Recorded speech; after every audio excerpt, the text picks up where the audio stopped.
La Sociedad Española de Radiodifusión presenta... Ser... ¡Viva la radio! Podcast. Siempre. Hola, soy Laura Bermejo y estás escuchando Código de Barras, un podcast de consumo y mucho más.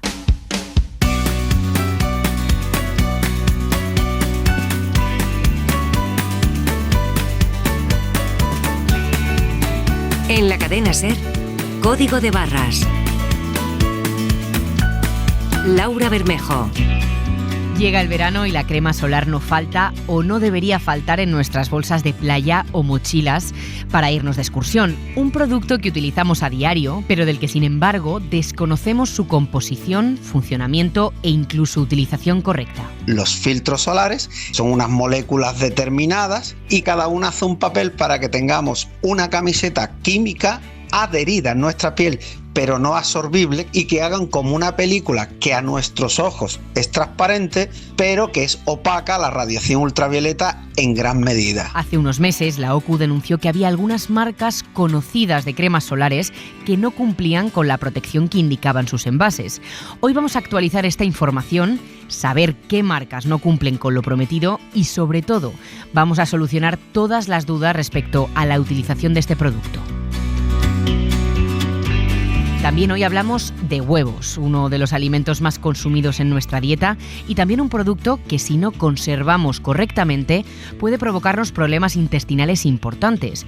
¿Cómo lo evitamos? Lo primero, que la cáscara esté dura y que no haya ninguna rotura, que la superficie sea lisa, que no tenga fisuras y, súper importante, que no estén sucios. Los huevos no se deben de poner debajo del chorro de agua a presión, porque hay una capita que no se ve a nuestra vista, pero es una estructura protectora. La clara tenemos que ver que está densa, y en cuanto a la yema, tiene que estar centrada, es decir, que esté en la línea intermedia. Cuando está desplazada ya significa que está perdiendo frescura. Hablamos también de recetas y de cocina, pero sobre todo de seguridad alimentaria.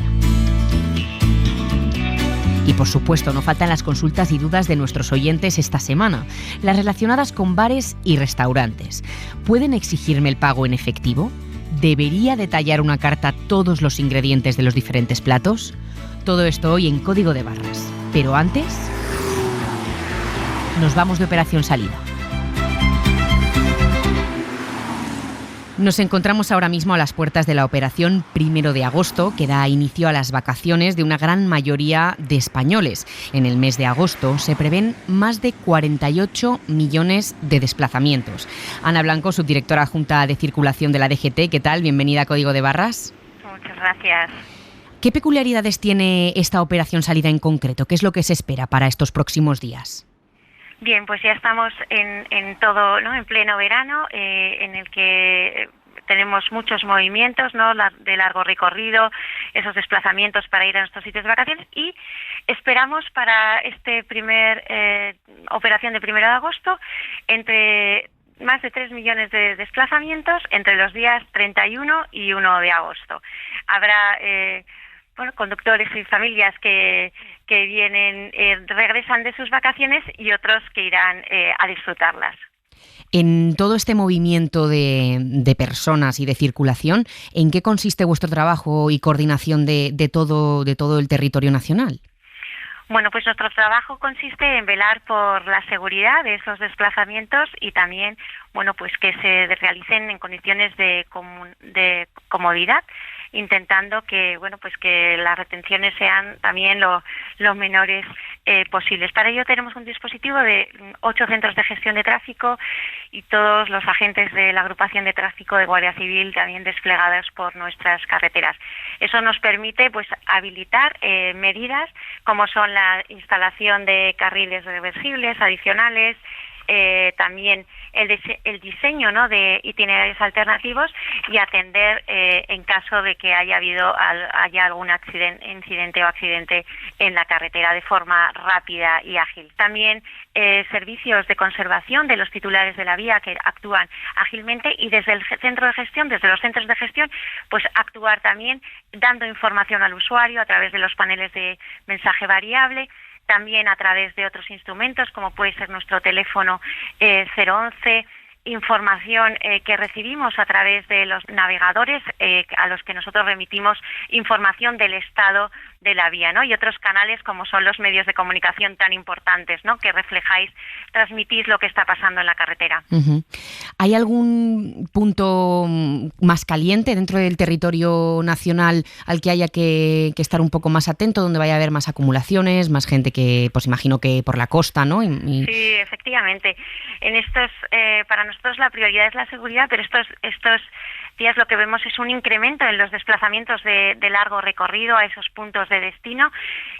Durante los días críticos, pues eso, el 31 y el 1, también lo tenemos durante los fines de semana, pero sí que hay zonas conflictivas, ¿no? Pues que en los accesos a zonas turísticas o poblaciones del litoral, ¿no? También hay un aumento de los desplazamientos nocturnos, ¿no? Y mayor presencia de otro tipo de usuarios. Tenemos que darnos cuenta que compartimos la carretera pues también con ciclistas, con peatones, y también diría extremar la precaución también en los desplazamientos de corto recorrido, ¿no? Porque a veces cuidamos mucho estar preparado en ese primer viaje a destino, pero nos relajamos en el corto recorrido. Ana, por último, te quería preguntar, imagino que las tecnologías también nos ha permitido desde la DGT a monitorizar y cuidar también más la seguridad en las carreteras, ¿no?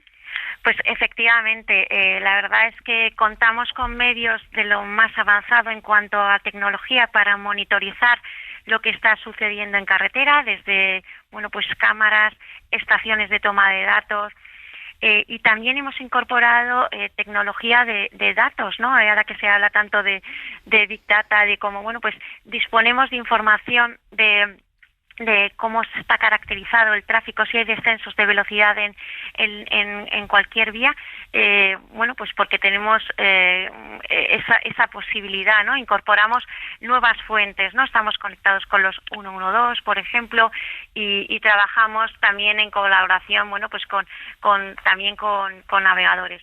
Y luego también la difusión, más allá de los paneles de mensaje variable, pues ponemos a disposición todos los medios de difusión para llegar al conductor y que pueda tomar, ¿no?, las mejores decisiones de desvíos o ante incidentes, ¿no?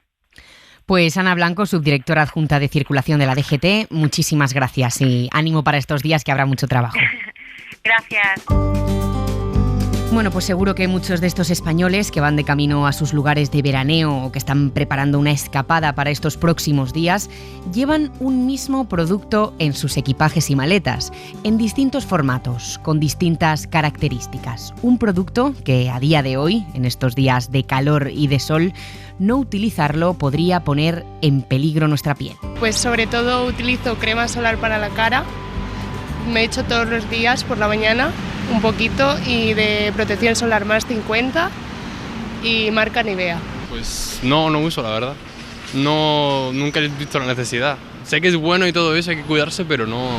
Pues yo utilizo todos los días, en la cara sobre todo, de factor 50, y la marca, pues ahora mismo no me acuerdo la que tengo, pero he tenido Ditin, Nivea, sobre todo. Cuando voy a sitios que estoy más expuesto durante más rato, pues en todo el cuerpo. De vez en cuando, sobre todo en la cara, principalmente porque es donde más me suele dar el sol. Y la marca no lo sé, y de 50 también. Pues yo suelo usar crema solar de marca Nivea, sobre todo en la cara, para el tema de que no salgan muchas manchas y pueda afectar de cara a largo plazo al cuerpo o algo así por el estilo. Llega este momento del año en el que la crema solar, el fotoprotector, se convierte en un imprescindible para muchos. Cada vez tenemos más información sobre los peligros de lo que puede causar la exposición solar en nuestra piel y, por lo tanto, cada vez la cuidamos y protegemos más y mejor frente a los rayos UVA. Lo dice la gente en la calle y lo dicen los datos. Según un estudio de YouGov, el 70% de los españoles encuestados se protegen el cuerpo con cremas solares durante el verano o la primavera. Y el reciente auge del skincare, del cuidado de la piel, puede estar influyendo en el hecho de que el 65% de los encuestados en este país usan protector solar en la cara durante todo el año. Confiamos nuestra salud dermatológica a las cremas solares, elegimos qué marca, fotoprotector y características son las que mejor nos encajan y nos la aplicamos en la piel para cubrirnos. Pero ¿sabemos qué ingredientes lleva este producto que utilizamos a diario? ¿Y cómo aplicarlo correctamente? ¿Qué pasa si lo que leemos en el envase de una crema solar no es del todo cierto? La OCU, la Organización de Consumidores y Usuarios, denunció hace unos meses que algunas cremas solares para el rostro no cumplían con la protección que prometen en sus envases.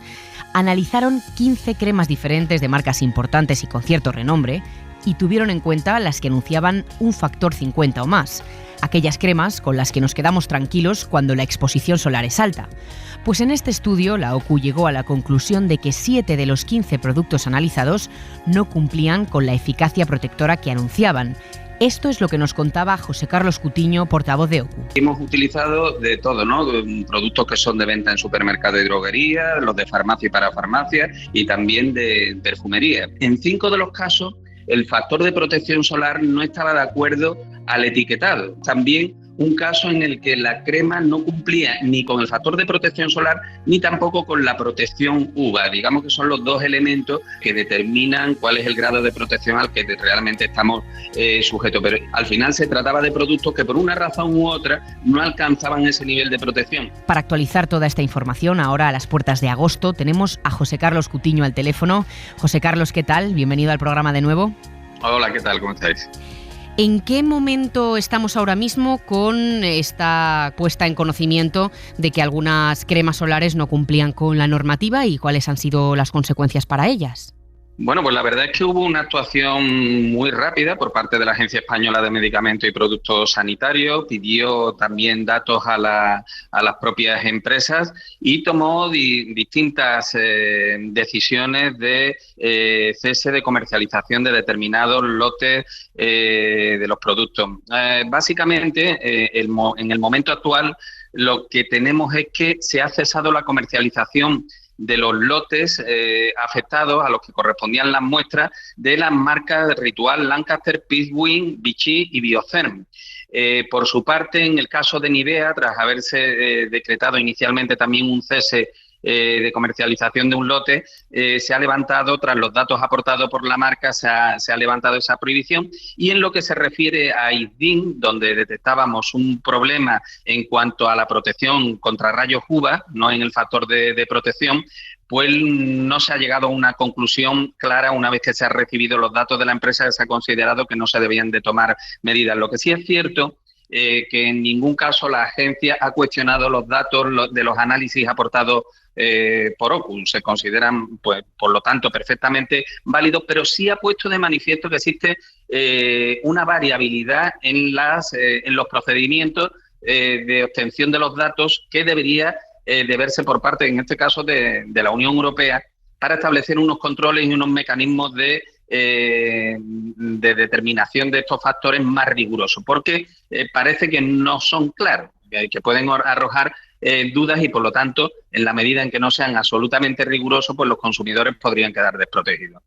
José Carlos, ¿estas cremas tenían algún componente o alguna característica común que haga que sean menos, bueno, que realmente no se ajuste exactamente el factor que sí que prometían en sus envases con luego la realidad de su protección? No sé si, bueno, para que los consumidores y usuarios sepan un poco en lo que fijarse cuando adquieren una crema solar de este estilo.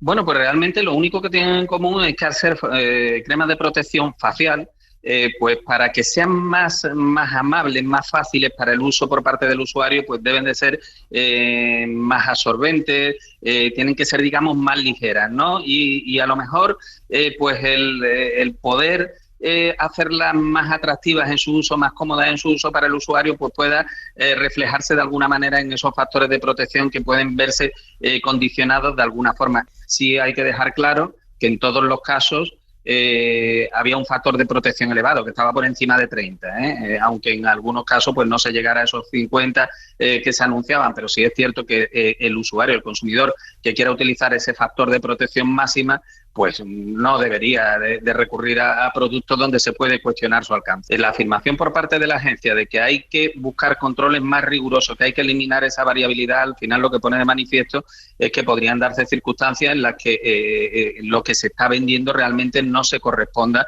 con lo que se está ofertando, con lo que el consumidor está buscando. José Carlos, me comentabas antes que la Agencia Española del Medicamento todavía no ha sancionado a ninguna de estas marcas que son archiconocidas por todos, ¿no? De momento no ha habido una sanción firme. No nos consta ningún tipo de sanción. De momento lo que hay en el caso de 5 marcas es un cese de comercialización del lote. Incluso en una de ellas, en el caso de Ritual, se cesa la comercialización del producto, aparte de retirar del mercado el lote afectado por el análisis, pero no se han anunciado ningún otro tipo de medidas, digamos, de carácter coercitivo para forzar a las empresas a ser más precavidas, ¿no? A tener más cuidado a la hora de controlar el producto que ponen en el mercado. José Carlos, para terminar, simplemente recordar a los oyentes que tenéis toda esta información también en vuestra página web, con todas las marcas y los lotes retirados, ¿verdad? Efectivamente, la información está disponible, se puede ver el comparativo completo y en él se pueden ver también además cuáles han sido los criterios de análisis y los resultados para cada parámetro. Pues José Carlos Cutiño, portavoz de OCU, muchísimas gracias una vez más por haberte acercado a Código de Barras. Gracias a vosotras, un placer. Ya nos contaba José Carlos Cutiño de OCU las recientes sanciones y actualizaciones respecto a las cremas solares de varias marcas muy conocidas. Y es que la realidad es que este tipo de alertas nos generan, como consumidores y usuarios, cierta desconfianza o duda respecto a qué cremas solares, a qué marcas acudir y utilizar, justamente ahora en un momento del año en el que las utilizamos a diario y en el que la exposición solar es muy alta. Por ello, hoy hemos querido invitar al programa al doctor José Aguilera, coordinador del grupo de fotobiología de la Academia Española de Dermatología y Veneurología. Doctor Aguilera, ¿qué tal? Bienvenido. Hola, ¿qué tal? La primera cuestión que le voy a plantear parece simple, ¿no? O evidente, pero creo que es bastante desconocida para muchos. A ver, ¿qué ingredientes o qué componentes lleva una crema solar? Un producto que utilizamos a diario y que desconocemos por completo su composición. Pues mira, muy sencillo, porque las cremas solares son pues como el resto de cremas cosméticas, incluso el resto de fórmulas. En el mundo de la farmacia y la formulación galénica es generar un producto que pueda ser asimilado a través de la piel o quedarse en la superficie de piel. Entonces, una fórmula fotoprotectora simplemente es la combinación de unos excipientes, que es el continente de la crema, y el contenido, que serán los filtros solares. Es decir, una mezcla de agua y grasas donde tú unos principios activos, en este caso lo que se llama los filtros solares, que son unas moléculas determinadas y que cada una hace un papel para que tengamos, como yo siempre explico, una camiseta química puesta, adherida en nuestra piel, pero no absorbible, que no penetren esos filtros a través de la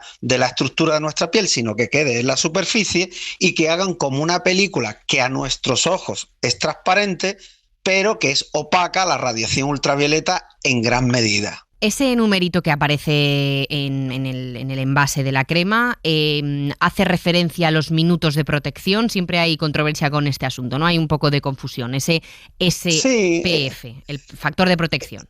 Eso, el factor de protección solar siempre lleva confusión porque al ser un número y se traduce físicamente, finalmente, a minutos de exposición, el valor de 40 o 30 o 50 o 50 plus, vamos a pensar en el valor 50, todo el mundo confunde que cuando me pongo una crema de fotoprotección aplicada en la piel, puedo estar sin quemarme 50 minutos. Y eso no es así. Uh-huh.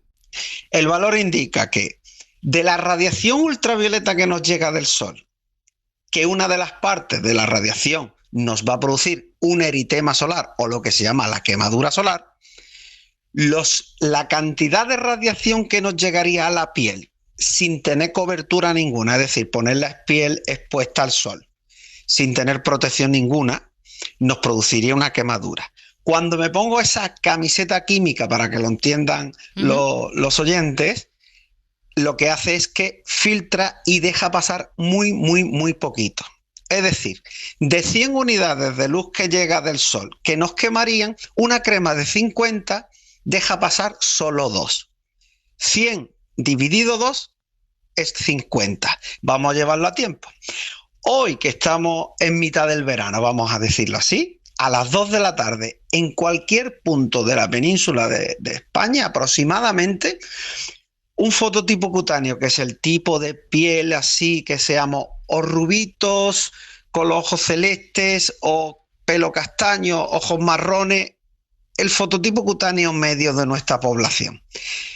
Hoy a las 2 de la tarde, en 20 minutos, si no estoy protegido, yo tendría un eritemita perceptible a las 24 horas. Es decir, mañana ya estaría un pelín, un poquito rojo, solamente en 20 minutos de exposición.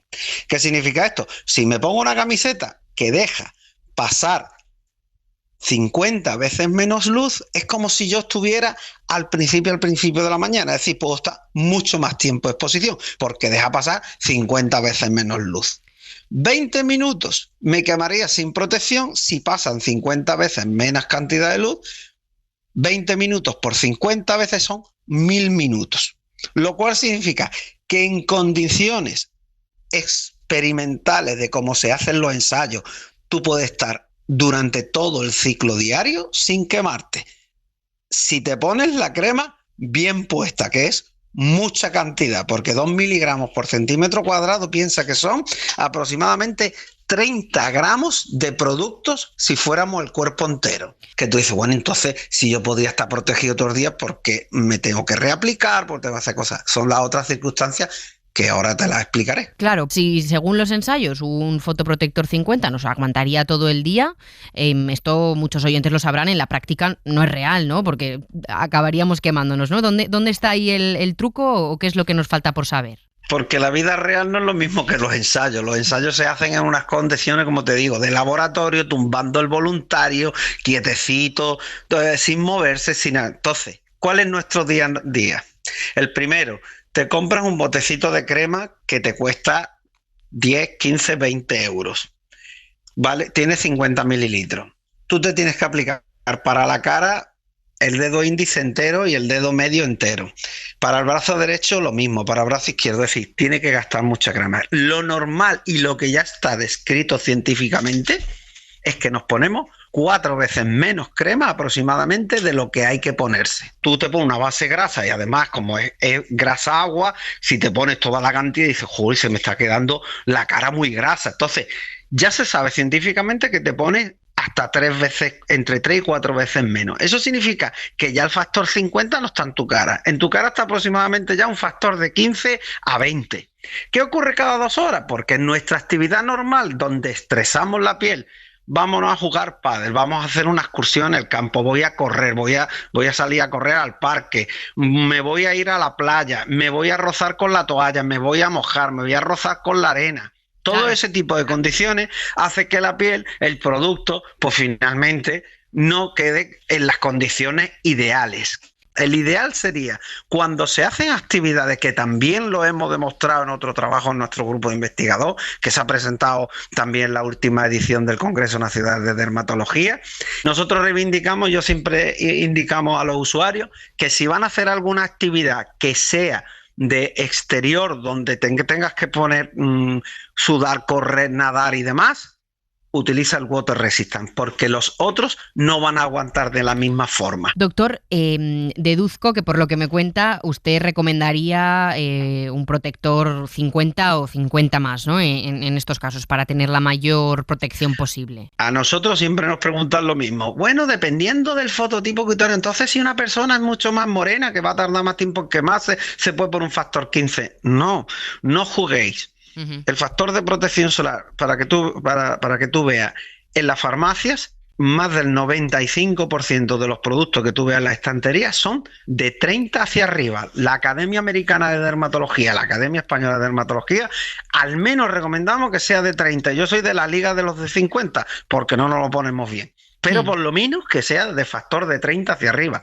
Los fotoprotectores con factor de 15, de 10 y esos de 5, esos no son fotoprotectores, esos son bronceadores, que se le puede llamar, o le llamamos invitadores a quemarte.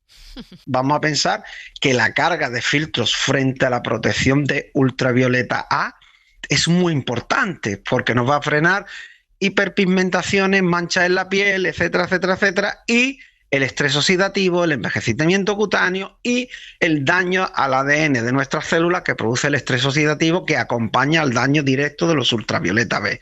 Por tanto, para nosotros, mientras más alto el factor de protección solar, más alto va a tener el factor de protección frente a los rayos UVA, que es ese simbolito que hay en las cremas con una palabra UVA y el circulito alrededor. Desde Europa, incluso nosotros desde la Academia de Dermatología, queremos movilizar para que la Agencia Española del Medicamento ofrezca mejor información al usuario de los productos. El usuario está finalmente muy mal informado, porque se pone en el empaquetamiento, pues sí, el factor de protección solar, que la población prácticamente no lo entiende, como bien me ha preguntado hace un ratín, pero es que tampoco me reivindica. Las otras cosas es el UVA con el simbolito, la protección frente a IRA y HEVL, son reivindicaciones que ponen en la etiqueta y que después miras en el cartón y en ningún lado te explican nada. Entonces nosotros demandábamos que la información fuera, que tuvieran por lo menos, como ya algunas empresas a solicitud nuestra van a poner por lo menos un QR donde te lleva a un sitio donde te explica cada una de las cosas. O la propia, como un prospecto. Nosotros somos partidarios de que los botes de protección solar, lo mismo que te compra el bote, que viene una caja cuando te compras un ibuprofeno, paracetamol y te viene el prospecto explicativo, pues que lo pongan también. El simbolito UVA con un circulito alrededor es otra reivindicación que ya te dice que el fotoprotector no solo te protege principalmente frente a los rayos ultravioleta B, que son los que nos queman, sino también en muy alta proporción nos va a proteger frente a la radiación ultravioleta A, la que nos oxida, la que nos envejece, la que nos arruga y la que nos mancha la piel. Y después, si tiene la reivindicación water resistant, eso es ya el fotoprotector ideal, porque es la camiseta química ideal. Doctor, la protección solar para niños, usted hablaba de algunos reclamos, de algunos mensajes que confunden. Como sabrá, hay muchos que hablan de una protección solar infantil, incluso los botecitos llevan unos dibujitos, etcétera. ¿Esto es necesario o un niño con una protección? No debería ser necesario. No. A veces, cuando hemos visto toda la literatura científica, porque en las discusiones que siempre tenemos, el uso del fotoprotector orgánico, el fotoprotector mineral o el del niño, el del adulto que se pone al niño, el niño que se pone al adulto, la verdad es que no tiene ningún sentido. El objetivo principal es que te lo pongas, ya sea bien puesto y en buena cantidad. O sea, la lógica impera en todo esto. Lo que pasa es que, ya sabes, la industria intenta dar versiones para todas las necesidades, claro, o para todos los requerimientos que la gente tiene, y a veces también aumentando la oferta te crees que eres más potente. Pues doctor José Aguilera, coordinador del grupo de fotobiología de la Academia Española de Dermatología y Veneurología, muchísimas gracias por esta entrevista y por haber estado aquí con nosotros en Código de Barras. Muchísimas gracias y encantado. Síguenos en Twitter, en Facebook y en Instagram, @Código de Barras. Y escúchanos siempre que quieras en SER Podcast y en la web de la SER.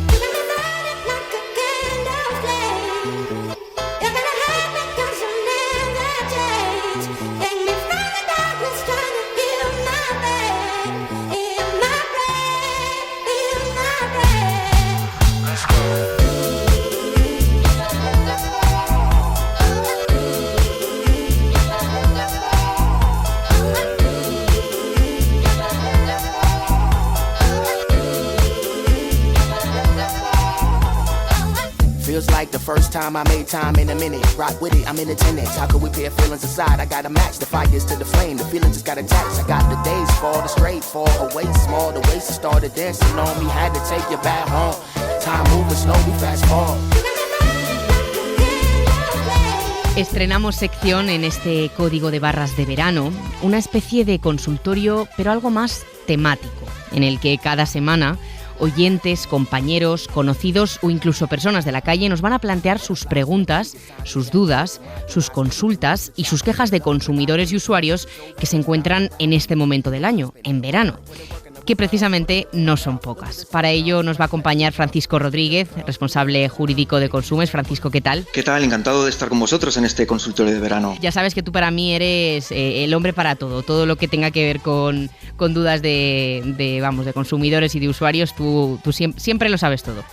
Bueno, vamos a intentar dar esos pequeños consejos que todos necesitamos también para que las vacaciones de verano y el resto del año sea un tema bastante, o por lo menos lo más seguro posible como consumidores y usuarios. Pues mira, hoy vamos a centrarnos en restaurantes y en bares. Porque al final en verano a todos nos gusta salir a comer, a cenar, estamos de vacaciones y precisamente pues descubrir sitios nuevos es algo que es bastante atractivo en este momento, pero de alguna manera siempre hay algunas situaciones que se repiten. Una de ellas es esta. Pues hombre, yo creo que una de las cosas más importantes es que establezcan claramente que a la hora de pagar tiene que ser con efectivo. Porque yo la verdad, por ejemplo, en mi caso, voy a todas partes con el móvil, tengo la tarjeta ahí metida y raro es el día que llevo algún billete o monedas. Así que esa me parece fundamental. Francisco, ¿nos pueden obligar a pagar en efectivo? Esta pregunta se repite muchísimo, pero no está de más recordarla. ¿Nos pueden obligar a pagar siempre en efectivo? Porque hoy en día es que precisamente el efectivo no lo lleva nadie. Claro, sí que es verdad que es una consulta bastante habitual y también hay que decir que desgraciadamente la normativa en muy pocos casos está actualizada y a los días de la actualidad porque la normativa siempre va bastante por detrás.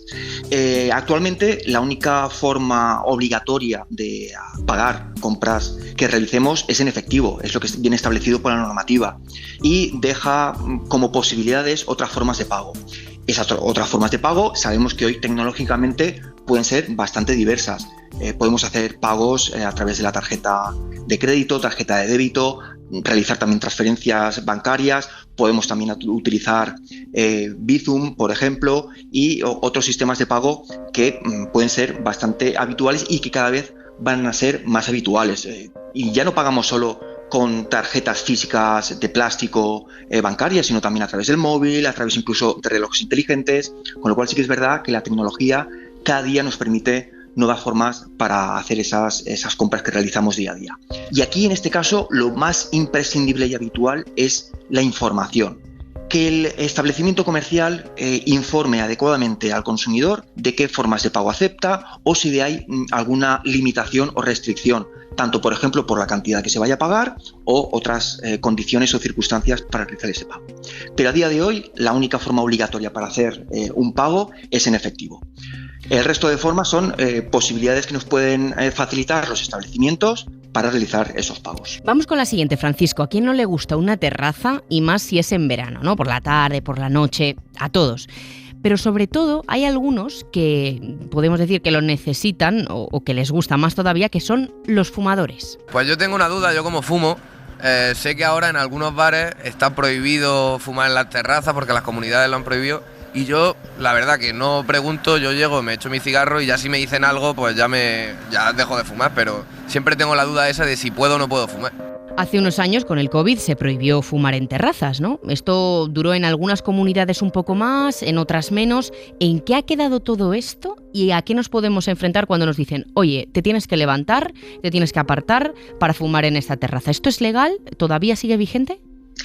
Aquí, como bien dices, Laura, todo empezó también un poco por el tema de COVID, que sí que se hizo una prohibición expresa, prácticamente todas las comunidades autónomas al mismo tiempo o por los mismos periodos, prácticamente una prohibición general para fumar en terrazas. Sí que es verdad que una vez se relajaron esos mecanismos contra el COVID, sí que algunas comunidades autónomas cambiaron la normativa y permitieron a las terrazas o bien libremente establecer esas facilidades o posibilidades o incluso prohibiciones de fumar, y actualmente cada comunidad autónoma ha establecido una norma distinta. En algunas sí que establece una prohibición para las terrazas, en otra deja a los establecimientos el permitir o no fumar. Pero aquí volvemos también a lo que decíamos antes, lo básico es la información. Será el establecimiento el que determine y el que tenga que informar si se permite o no permite fumar en las terrazas y espacios abiertos donde se puedan sentar los clientes. Vamos con la última, en relación a lo que comemos. Hay muchos que son intolerantes a alimentos, alérgicos incluso, y claro, si aumentamos la frecuencia con la que vamos a comer o a cenar fuera, más probabilidades hay de que también nos podamos intoxicar. Para algunos la clave es que lo especifique la carta. Es alérgico a una cosa y preguntas la carta de qué contiene tal comida. Por ejemplo, si eres alérgico a la leche, a lo mejor pides un producto que contiene leche y quieres pedir lo que contiene cada producto o cada comida que quieras comer. para que luego no tengas alergia. A ver, ¿tienen la obligación de especificar cada ingrediente de lo que lleva un plato? Hablabas antes de la información, de la importancia de estar informados. Imagino que en este caso es crucial, ¿no? Sí, sobre todo para determinadas personas que puedan tener alergias a algunos alimentos, sí que es imprescindible esa información, y sí que los establecimientos tienen que informar sobre la existencia o no de alérgenos en los platos o en las comidas que preparen y que sirvan al público. Para eso es esencial que también miremos la carta.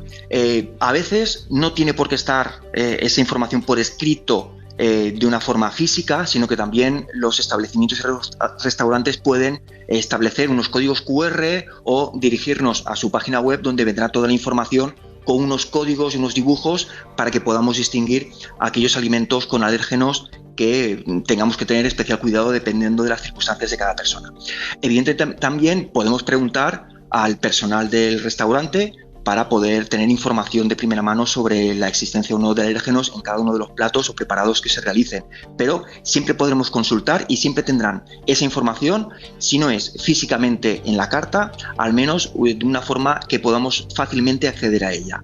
O bien por internet, a través del código QR, o a través de la página web, donde se exponga esa información de los alérgenos de los platos y comidas que sirva ese restaurante. Sobre todo por la importancia que puede tener frente a determinadas personas que tengan que tener especial cuidado por la existencia de este tipo de alérgenos y las alergias que les pueda provocar.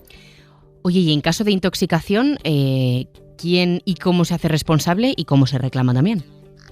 Claro, en el caso de que hubiese habido una mala información o, por ejemplo, que ese plato preparado contuviera alérgenos que no estaban en principio previstos que estuvieran, pero al final sí que han acabado en el plato, lo que tendríamos que realizar es, evidentemente, conservar el ticket con el pago realizado y, posteriormente, el informe médico, realizar una reclamación, bien a través de la hoja de reclamaciones o bien a través de los servicios de consumo de nuestra localidad, con las oficinas municipales de información al consumidor, a través de alguna asociación de consumidores o incluso a través de las direcciones generales de consumo de cada comunidad autónoma, para exponer lo que ha ocurrido y, en su caso, también reclamarle al restaurante y a su seguro de responsabilidad civil los daños y perjuicios que ese hecho haya podido ocasionarnos.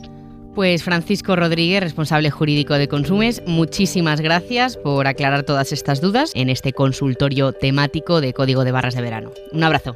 Muchísimas gracias a vosotros, Laura, y feliz verano para todos. Ya saben que pueden enviarnos consultas como estas cada semana para que un experto en consumo trate de resolverlas.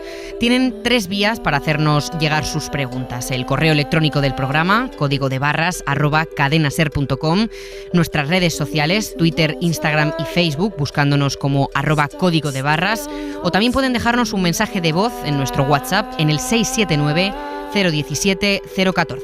Les esperamos. She hid under bed. She killed it with kisses, and from it she fled.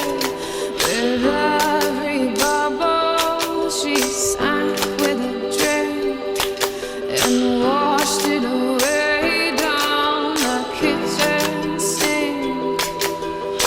Suscríbete a Código de Barras. Todos los episodios y contenidos adicionales en la app de Cadena Ser y en nuestros canales de Apple Podcast, Spotify, iVoox, Google Podcast y YouTube. Escúchanos en directo en la Ser los domingos a las 6 de la mañana.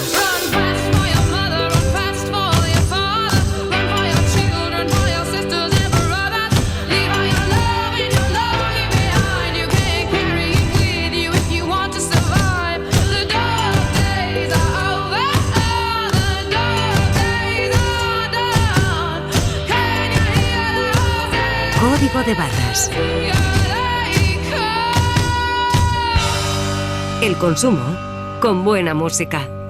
Otra sección fija que vamos a tener este verano es un espacio de disfrute, un espacio en el que vamos a hablar de cocina, de seguridad alimentaria, de nutrición, de lo más sencillo como es comprar en el supermercado. En definitiva, vamos a hablar de todo lo que tiene que ver con lo que nos llevamos a la boca, que ahora en verano apetece más que nunca. En este rato de radio nos va a acompañar Cristina Pareja, habitual colaboradora del programa de Código de Barras, creadora de contenido detrás de Comemos a las 3 en Instagram y aficionada a la cocina. Aficionada, pero bueno, cuenta ya con 20.000 seguidores en sus cuentas. Cristina, ¿qué tal? Bienvenida al programa. ¿Cómo estás? Encantada, Laura. Oye, apetece una sección así un poco como de disfrute y de comida, ¿no? Pues sí, la verdad es que estoy emocionada. Muchísimas gracias por invitarme y feliz de estar contigo. La verdad que sí, además dentro de lo que es la cocina y la alimentación podemos hablar de muchas cosas, entre ellas la seguridad alimentaria, que es un tema que nos trae siempre pensando en él. Esta semana me planteaste hablar de huevos, un producto que consumimos muchos a diario, pero del que sin embargo sabemos poco. Huevos ecológicos, bio, criados en el suelo, de gallinas en libertad, las tallas S, M, L, por no hablar de lo importante que es identificar cuando un huevo no está en buen estado, con esto que decíamos de la seguridad alimentaria. No sé si tú, Cris, al estar más relacionada con todo este mundo, tienes alguna idea, pero yo creo que la mayoría de nuestros oyentes, de los consumidores, todavía tienen bastantes dudas, ¿no? Pues yo creo que sí. Al final nos quedamos como con lo último de lo que oímos y se reduce a la nada, porque al final terminamos haciendo los mismos gestos equivocados en una cocina, ¿no? Sí. ¿Qué tipo de errores son los que podemos cometer, a los que debemos estar pendientes? Mira, uno básico es cascar un huevo. Simplemente cascando el huevo ya te puedes contagiar de salmonelosis mal cascado. Bueno, a ver, el gesto de cascarlo en el borde de un bol, de una cacerola, bueno, pues es el grave. ¿Por qué? Pues porque la cáscara puede caer en un lugar donde no queremos, pues aparece la contaminación cruzada. Tú no te lavas las manos cuando cascas un huevo y se te queda el resto en la mano. Nadie. Si no lo sabes, no te lavas la mano, simplemente te das con el trapo, te limpias un poquito. Sí. Pues hay que limpiarse bien, por ejemplo, o clarificar, que clarificar, te enseño, es simplemente separar la yema de la clara. Un gesto tan rápido, ¿no?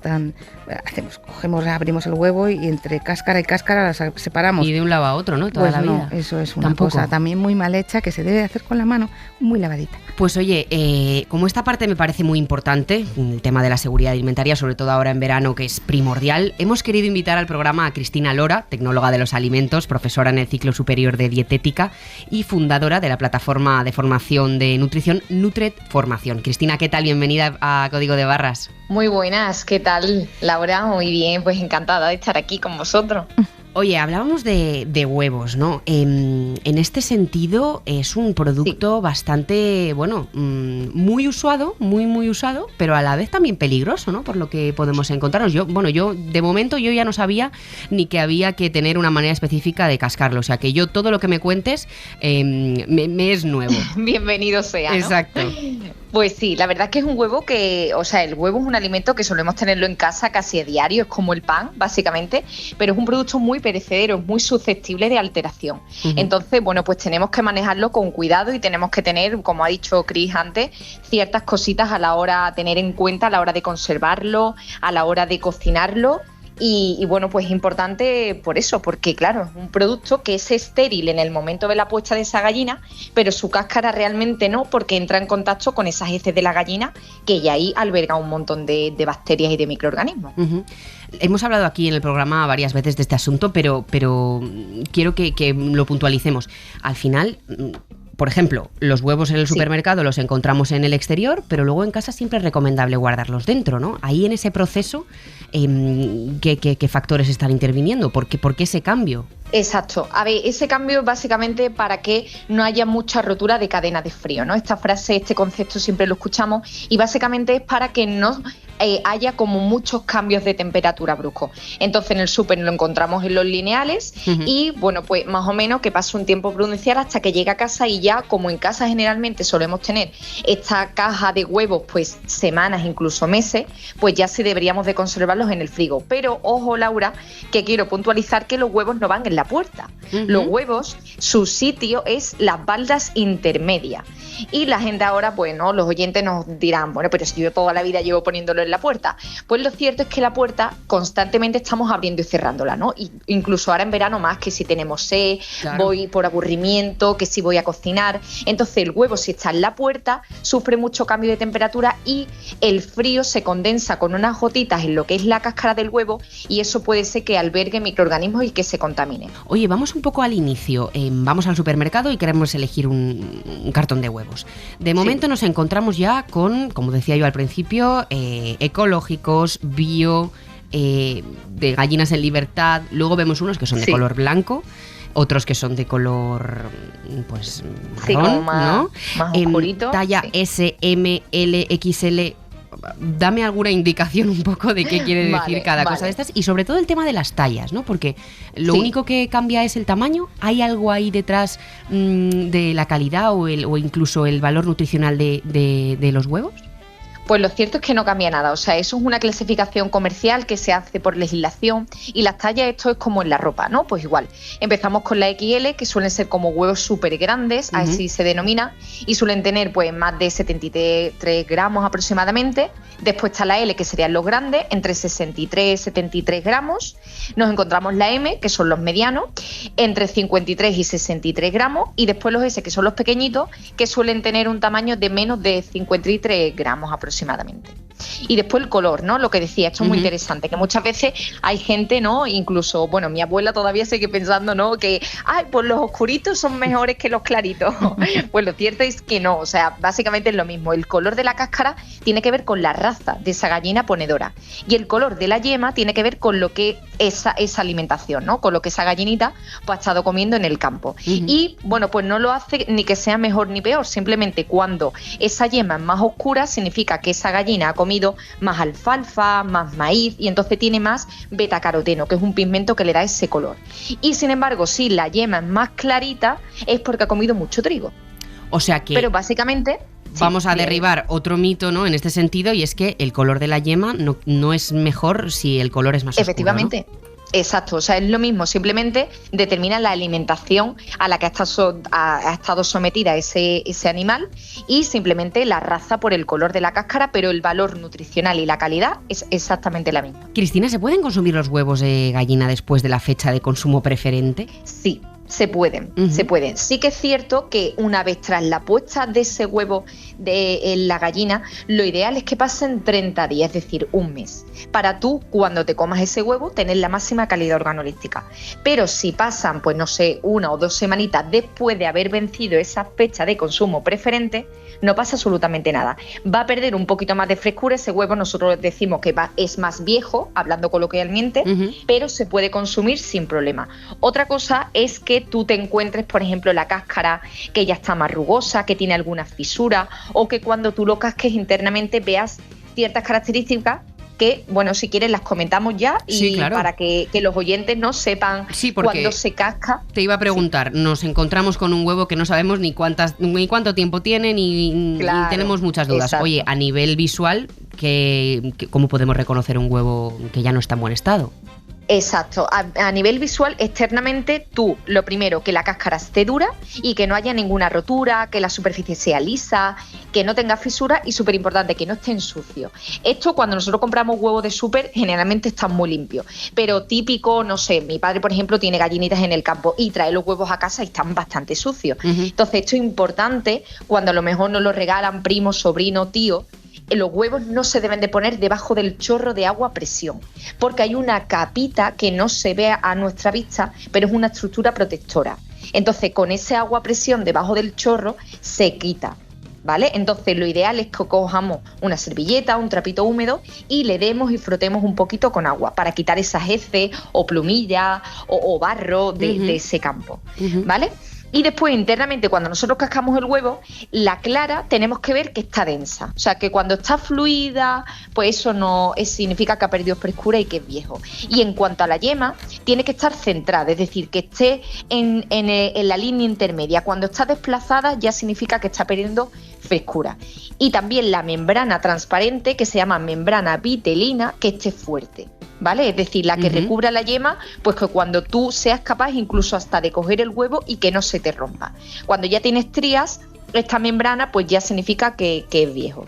Y un truquito que la gente suele hacer es sumergir los huevos, no sé si la has escuchado esto alguna vez, de voy a sumergirlo en agua, exacto, y si flota, bueno, pues es cierto, o sea, si flota significa que ha perdido frescura, que es viejo, vale. Porque el huevo dentro tiene una cámara de aire, entonces cuanto más aire tenga dentro es porque aumenta la degradación, están entrando gases de fuera, pierde cutícula, entonces si flota significa que ese huevo ha perdido frescura. Pues Cristina Lora, tecnóloga de los alimentos y profesora en el ciclo superior de dietética y fundadora de la plataforma Nutret Formación. Muchísimas gracias por haberte acercado hoy aquí a Código de Barras. Muchísimas gracias a vosotros, abrazo. un placer. Cris, hay más cosas sobre los huevos, la verdad que me generan ciertas dudas. Por ejemplo, en los huevos que vemos en el supermercado o en cualquier mercado que vayamos a comprar, vemos unas numeraciones, ¿no? Como una especie de códigos. ¿Esto qué indica? Eso. Básicamente indica la forma de cría de la gallina. El primer dígito puedes encontrar 4 opciones: 0, 1, 2 y 3. Y bueno, he hablado con Jorge Camacho Lázaro, cofundador de la granja Cobardes y Gallinas, que nos lo explica muy bien. El 1 es campero, el 2 es gallina criada en suelo y el 3 es gallina de jaula. Y eso es un poco lo que cambia todo. Luego, en cuanto a la cría, pues depende. Por ejemplo, en campero y en ecológico, los parques son iguales, las gallinas están al aire libre, pero en el ecológico pueden estar 6 gallinas por metro cuadrado de instalaciones interiores, cuando en campero podrían estar 9. Bueno, pues recopilando, el primer dígito puede ser un 0, se aplica a la producción ecológica, el 1 a las camperas, el 2 a las criadas en suelo, y los 2 dígitos siguientes identifican el país miembro de la Unión Europea que se encarga de la producción, los 2 siguientes de la provincia y los 3 siguientes de la granja. A veces puede aparecer otro número más que indica la manada de gallinas de la propia granja. Al final, los números indican básicamente 2 cosas: el grado de bienestar animal de las gallinas. A nivel de libertad, acceso al aire libre entre gallinas ecológicas y gallinas camperas es lo mismo.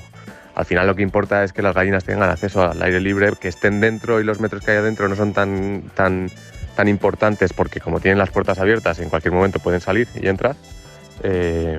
Y ahí lo que hay mucha diferencia entre el campero y el ecológico es lo que te digo del pienso. Y lo que comen. Entonces, por ejemplo, en nuestro caso particular, nosotros queríamos tener gallinas con la mejor calidad de vida posible y que comiesen lo mejor posible cuando nosotros empezamos el proyecto. Entonces, ¿qué pasaba? Que les dábamos restos de la huerta del vecino, les dábamos higos, les dábamos bellotas, les dábamos de todo. Pues resulta que cuando quisimos un poco indagar sobre la parte de ecológico, que nos parecía que sonaba mejor respecto de lo que teníamos pensado y de lo que queríamos hacer, nos dijeron, no, es que si la huerta del vecino no es ecológica, no se lo puedes dar, porque entonces ya el huevo ya no es ecológico. Y si la encina esta de las bellotas no son bellotas ecológicas, tampoco se lo puedes dar. Entonces nosotros, que les damos pimentón de la vera a las gallinas y cosas así, dicen, no, es que si el pimentón de la vera no es ecológico, no se lo puedes dar. Entonces al final dices, oye, mira, pues nada, pues campero. Entonces las gallinas están igual de bien y el pienso puede ser mucho más rico y mucho más libre que el formato ecológico, donde todo está súper certificado y donde todo va un poco en la línea que te he dicho de que tiene que estar libre de transgénicos. Oye, Cris, vámonos a la parte final de esta clase magistral de huevos y a la más disfrutable, la cocina. Cuéntanos alguna receta en la que el huevo sea el protagonista para salir un poco de la clásica tortilla francesa o huevo revuelto. Bueno, te voy a contar una que te va a encantar. Son huevos a baja temperatura. Además es muy fácil de hacer. Con un termómetro de cocina, eso sí, calientas agua a 65 grados. Exactos. Ya está. 65 grados. Vale. Metes los huevos que estén a temperatura ambiente, es importante para que el choque térmico no rompa la cáscara, y los mantienes 25 minutos. 25 minutos así de fácil, a con 65 cáscara, grados. Con cáscara, que no se le ocurra a nadie romperlo. Con cáscara. Vale. Lo sacas, lo mantienes en un plato hasta que lo puedas tocar, que no queme. Y bueno, esto lo puedes colocar encima de una base de rúcula aliñada con un aceite de pimentón, o simplemente un aceite con vinagre y un poquito de sal. No necesita más. Es que este huevo está espectacular. ¿Sí? Lo cascas encima de esa base de rúcula, o puedes echar espinacas o salteadas, o puedes... le va muy bien a una verdura, ¿no? A una hoja. Este huevo recoge muy bien la yema. Y se queda infladito. Aparte que la presentación es mucho más bonita, puedes hacer unas presentaciones espectaculares. Aparte de estar bueno, la yema se queda cocinada, líquida, un poquito espesa, es como una salsa. Esa yema te sirve de salsa para cualquier cosa. Pues Cristina Pareja, muchísimas gracias por estar esta semana aquí en Código de Barras. Muchas gracias a ti. Y nos escuchamos la semana que viene. Muchas gracias. Pues sí, un abrazo. Que sí. Un abrazo.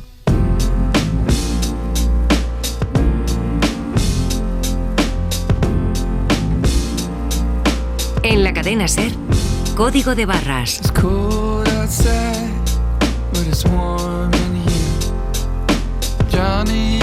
Pues hasta aquí el programa de hoy. Esta semana en la producción ha estado Miguel Ángel Pérez, en la técnica José María Sendra y en el diseño sonoro Marcos Granado. La semana que viene nos escuchamos con más contenido veraniego y ya saben, consuman con cabeza. Laura Bermejo.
La radio.